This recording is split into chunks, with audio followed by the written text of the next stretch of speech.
vidéo achat manga du mois de septembre. Comme d'habitude, je suis en retard de 1 mois, donc cette vidéo est postée en octobre, excusez-moi.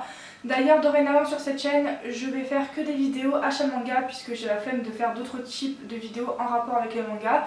Je vous avais dit que vous aurez un swap manga que j'avais fait avec une amie d'ailleurs que j'ai reçue hier, mais déjà j'avais la flemme de le faire. Ensuite, je me suis dit pour 2 mangas et une figurine pop, ça ne vaut pas le coup. Du coup, les 2 mangas du swap sont dans cette vidéo achat manga. Et pour les curieux, la figurine pop que j'ai eue, auquel je ne savais pas que j'allais avoir, enfin en fait on s'était fait des listes, j'ai eu Kakashi de Naruto Shippuden ou Naruto comme vous voulez. Bref, donc on va commencer avec cette vidéo, voilà le sujet de la vidéo. Si vous voyez des petits papiers cartonnés blancs, ça veut dire que je m'en sers comme marque-page et que donc du coup je n'ai pas lu le tome. Donc merci de ne pas critiquer ou de se foutre de ma gueule. Bref, donc on va commencer avec un tome qui était dans le swap, c'est le 26e tome de One Piece.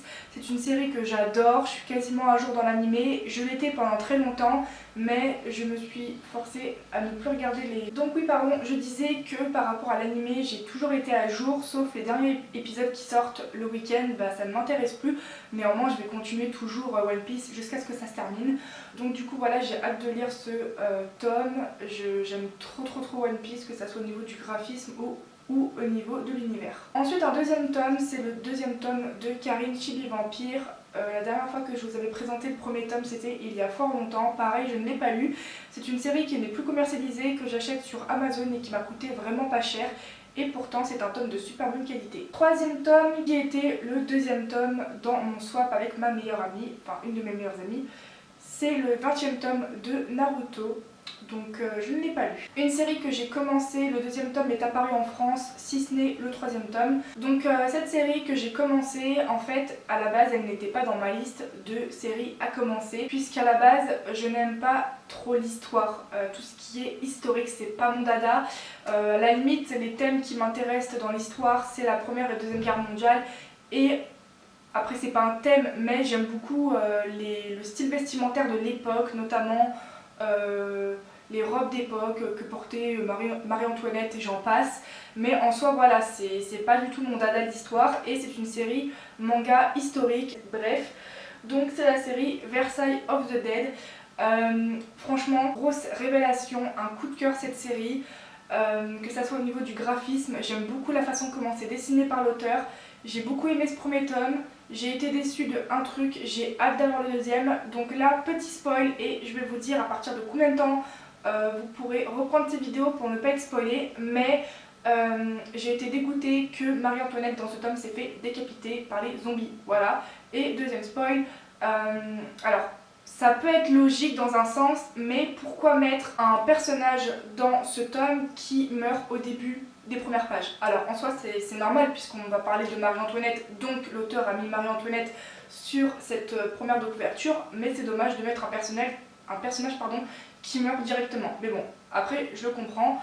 En soi, grosse révélation et j'ai hâte d'avoir la suite, vraiment, c'est un gros coup de cœur et la première page de couverture elle est super belle, ainsi que le graphisme. Autre tome, une série qui n'est plus commercialisée, c'est le 6e tome de Shugo Chara que j'achète à plusieurs particuliers ou alors dans des magasins d'occasion.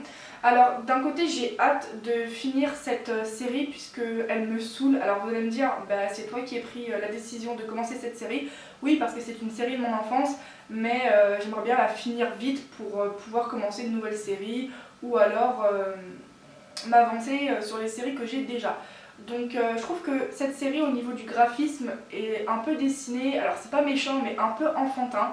Moi ça me dérange pas, les dessins sont beaux malgré tout, donc pour rester sur une note positive je dirais ça. Ensuite, deux derniers tomes de la même série qui m'ont été offerts par ma meilleure amie irréelle dans la vraie vie de tous les jours. Enfin j'ai plusieurs meilleures amies mais elle c'est une de mes meilleures amies précieuses, voilà.